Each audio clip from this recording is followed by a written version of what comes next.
Jigsaw is back, but this time it's personal. A group of con artists have decided to play a game of their own on the wrong guy. So John Kramer is getting revenge by teaching these dickheads a lesson in an OG escape room. Don't eat anything before this gore galore fest in Saw X.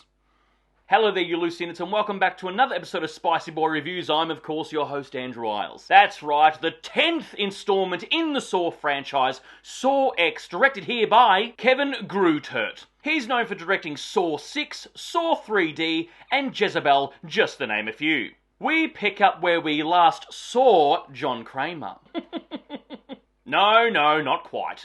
I mean, we jump back in time between the installments of Saw 1 and Saw 2. Good old Kramer is well underway with his little traps teaching dickheads life lessons. He only has a few months and about, 9 films later before he kicks the bucket. So he's very desperate with his tumour slowly killing him. And he learns about an experimental treatment all the way outside of Mexico. He finds a totally legitimate website called www.thepetersontreatment.net. I guess the domain of www.fullyexperimentalsurgeryforrealsies.net was taken. But he sends him a cheeky email and just let's see where it goes. But within seconds, he gets a follow-up phone call by the head surgeon. Now that's sales for you!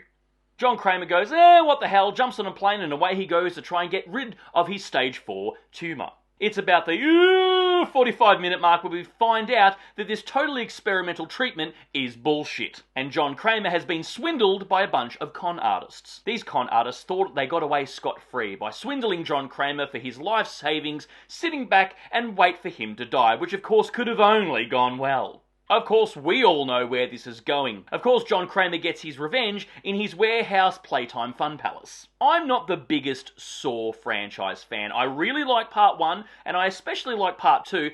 Part 3 was pretty good, I didn't mind it. It was a nice, natural wrap-up for the franchise. But Part 4 is where this franchise really lost me, and I don't think I've seen past that one. Except for Spiral, of course, which I have done a cheeky review of.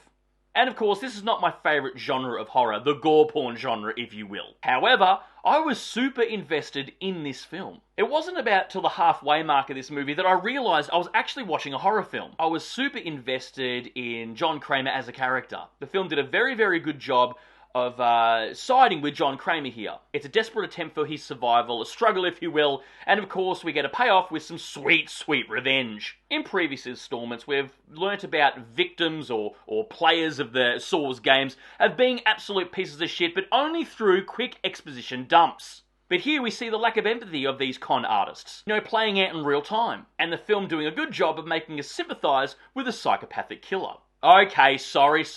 Saw doesn't actually kill anyone. It's really good to see Tobin Bell back again. This is the role, of course, he's going to be most remembered for. He's now up there with horror royalty like Robert Englund and Kane Hodder. And like aforementioned, this movie is actually about the character of John Kramer. Not having him as an antagonist to the side where the film focuses on one of the contestants or victims, if you will. Here, John Kramer is front and centre. It is his story. And I'm not sure if it was diet or makeup or the fact that Tobin Bell just looks like he's on the brink of dying constantly, but it really was believable and drove home the look of him in this film of how ill he actually was, the character. Amanda pops up again and she is an absolute welcomed addition. She has some subtly funny moments that provokes a chuckle, and I've always liked Shawnee Smith, particularly when she was in the show Becca. Her character actually sees herself and imprints on one of the contestants here as well, showing an empathetic side of her, giving her a bit more depth. And the traps in this film are actually back to basics, which is very much welcome. They're not too over the top, however, some of them do seem really impossible to get out of. One of the traps has a sex worker having to choose to have one leg to survive. Another guy has to remove a part of his brain, which makes him become a Collingwood supporter. And another victim has to self-mutilate and cut into his arms to escape without the inspiration of the used songs to get him in the mood.